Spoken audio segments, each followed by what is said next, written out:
السلام علیکم۔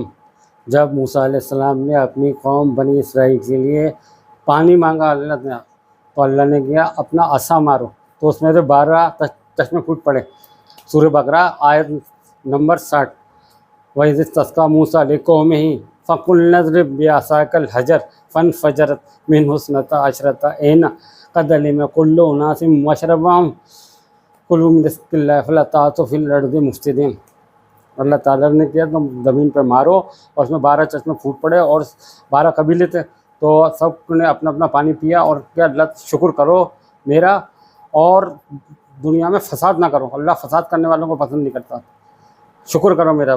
تمہارے لیے تو کچھ بھی مطلب جو ہے جو چیز مانگتے ہو، منہ سلوا بھی اتارا تھا اللہ تعالیٰ نے، لیکن تم نے نا شکری کری۔ اب پانی اللہ موسیٰ علیہ السلام نے پانی کا اللہ سے دعا کری، تو اللہ تعالیٰ نے پانی بھی عطا فرما دیا، تو اس لیے اللہ کا شکر کرو ہر حال میں، یہ ہمارے لیے بھی نصیحت ہے سب کے لیے۔